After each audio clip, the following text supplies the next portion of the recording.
बहनों की लालची भाभी। करिश्मा, रेशमा और मनीषा 3 बहनें हैं। उनका एक भाई भी है, मयंक। मयंक अपनी बहनों को बहुत प्यार करता है, लेकिन मयंक की पत्नी सविता इस मामले में मयंक से बिल्कुल ही अलग है। वो अपनी ननदों का जितना बुरा कर सकती है उतना बुरा करती ही रहती है और अपनी ननदों पर हुक्म भी चलाती है। करिश्मा, करिश्मा, तुमने अभी तक नाश्ता नहीं बनाया? तुम्हारे भैया को ऑफिस जाने में देर हो रही है। हाँ भाभी, बस अभी बनाती हूँ। करिश्मा, तुम ये ढीलापन छोड़ दो। कल को पराये घर जाना है। वहाँ अगर तुम इस तरह से काम करोगी तो लोग क्या कहेंगे कि माँ ने और भाभी ने कुछ सिखाया नहीं। और तुम्हारी दोनों बहनें कहाँ हैं? रेशमा मार्केट गई है और मनीषा सो रही है। क्या? सुबह के 8 बज रहे हैं और ये महारानी अभी भी सो रही है? ये कहते हुए सविता अपनी सास दुर्गा देवी के पास जाती है। माँ जी, देख रही हो अपनी बेटियों के तौर तरीके? क्या हुआ बहू, सुबह सुबह क्या कर दिया मेरी बेटियों ने? अरे एक तो अभी अभी उठकर किचन में गई है, दूसरी सुबह सुबह बाहर चली गई और तीसरी अभी तक सो रही है। क्या करूं मैं इन तीनों का, मैं तो परेशान हो गई हूँ। जाकर उठा उसे और रेशमा से मैं बात करती हूँ। सविता सीधा मनीषा के कमरे में जाती है और उससे कहती है, महारानी जल्दी उठो, सूरज सर पर आ गया है। भाभी थोड़ी देर और सोने दो ना, मैं रात को लेट सोई थी। वो क्या ना यूनिट टेस्ट चल रहे हैं। शराफत से उठती है या नहीं, या फिर पानी की भरी बाल्टी डालो तेरे ऊपर? नहीं भाभी, मुझे बिस्तर में नहीं आना, उठती हूँ मैं। मनीषा जल्दी से उठकर बाथरूम में चली जाती है। सभी आराम से बैठकर नाश्ता कर रहे होते कि तभी रेशमा बाजार से हाथ में सामान लिए आ जाती है। रेशमा को देखते ही सविता उस पर बरस पड़ती है। लो, आ गई महारानी। ऐसा भी क्या सामान लाना था जो सुबह आंख मलते ही बाजार की तरफ रवाना हो गई?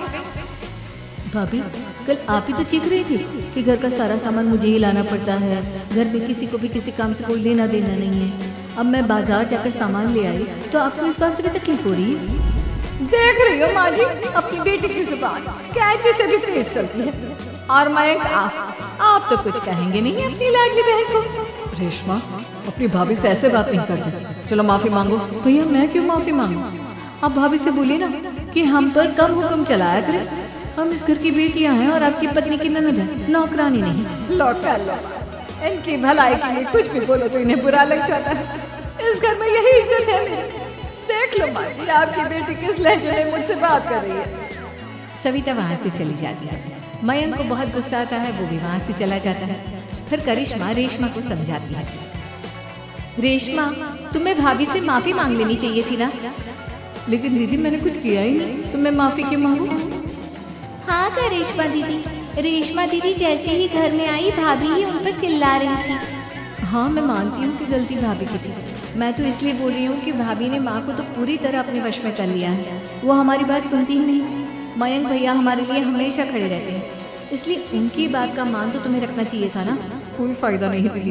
कुछ दिनों की बात और है, भाभी उन्हें भी हमारे खिलाफ भड़का देंगी। फिर वो भी माँ की तरह हमारी किसी बात का विश्वास नहीं करेंगे। इसी तरह सविता अपनी तीनों ननदों को किसी न किसी बात पर परेशान करती रहती थी। एक दिन मयंक अपनी तीनों बहनों के लिए गिफ्ट लाया।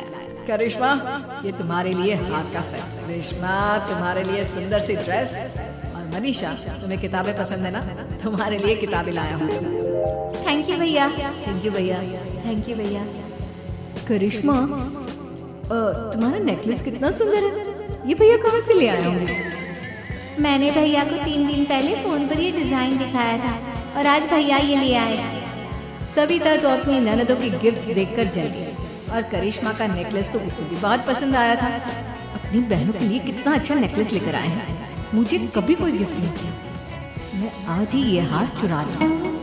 रात में सविता करिश्मा का हाथ चुरा लेती है और इसी तरह उसे अपनी ननदों की जो भी चीज अच्छी लगती वो उसे मांगती नहीं, बल्कि रात के अंधेरे में चुरा लेती। इसी तरह दिन बीतते गए और सविता ने मयंक के दिल में भी उसकी बहनों के लिए नफरत पैदा कर दी। एक दिन मयंक ने करिश्मा और रेशमा के लिए रिश्ता देखा और ये बात उसके घर में सबको बताई। माँ, करिश्मा और रेशमा के लिए बहुत अच्छा रिश्ता आया है। वो लोग कल इन्हें देखने आ रहे हैं।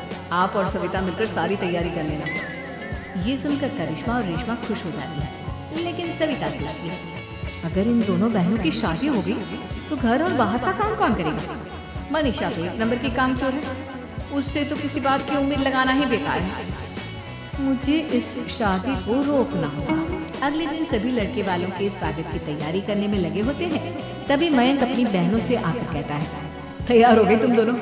देखो दोनों लड़के बहुत अच्छे हैं, मैं कोई कसर नहीं छोड़ना चाहता, इसलिए तुम उनके सामने अच्छे से बिहेव करो और अपनी भाभी से लड़ने मत लग जाना। करिश्मा, तुम वो नेकलेस पहन लो ना जो मैं तुम्हारे लिए लाया था। भैया मैं बहुत देर से वो नेकलेस ढूंढ रही हूँ, लेकिन मुझे मिल ही नहीं रहा। क्या तुमने नेकलेस खो दिया? तुम्हें पता भी है वो कितना महंगा था? तुम कोई काम ढंग से नहीं कर सकती। मयंक गुस्से में वहां से चला जाता है। थोड़ी देर बाद लड़के वाले भी आ जाते हैं। वो दोनों बहनों को पसंद कर लेते हैं और रिश्ता पक्का हो जाता है। लेकिन सविता के दिमाग में तो कुछ और ही खिचड़ी पक रही थी। वो पंडित जी के पास करिश्मा की कुंडली लेकर जाती है और उन्हें पैसे देकर करिश्मा की कुंडली बदलवा देती है। जब लड़के वालों के पास करिश्मा की कुंडली जाती है तो वो दुर्गा को फोन करते हैं। बहन जी, हमने करिश्मा की कुंडली अपने पंडित जी को दिखाई थी। आपकी बेटी की कुंडली नहीं बल्कि दोषों का पिटारा है। देखिए, मैं और मेरे पति इन सब बातों में बहुत विश्वास करते हैं, इसलिए हम आपकी बेटी से अपने बेटे की शादी नहीं करा सकते। इस तरह करिश्मा का रिश्ता टूट जाता है और सभी घर वालों को बहुत दुख होता है। अब कविता सोचती है, चलो करिश्मा का तो रिश्ता टूट गया, अब रेशमा का भी रिश्ता तोड़ना है। क्या करूं क्या करूं? अब सविता आवाज बदलकर किसी अननोन नंबर से रेशमा के होने वाले ससुराल में फोन करती है। हेलो, मैं कौन हूँ कौन नहीं ये आपके लिए जानना जरूरी नहीं। बस इतना सुन लो कि रेशमा का 2 साल से किसी के साथ अफेयर चल रहा है। बस रेशमा का रिश्ता तोड़वाने के लिए सविता का इतना कहना काफी था। अब रेशमा का भी रिश्ता टूट गया। मयंक और दुर्गा देवी ने रेशमा को खूब खरी खोटी सुनाई और उससे बार बार उस लड़के के बारे में पूछने लगी। आप दोनों मुझे क्यों परेशान कर रहे हो? अरे कोई लड़का होगा मेरी लाइफ में तो मैं बताऊंगी ना। जब कोई है ही नहीं तो कहाँ से लाऊं मैं कोई लड़का? तो तेरे होने वाले ससुराल वालों को फोन किसने किया था? माँ मैं नहीं जानती किसने फोन किया था, मैं सच कह रही हूँ। मैं तो पहले ही कह रही थी इसकी लगाम खींच कर रखो, लेकिन मेरी सुनता ही कौन है? आप चुप रहिए भाभी, ये सब आपका ही किया धरा है।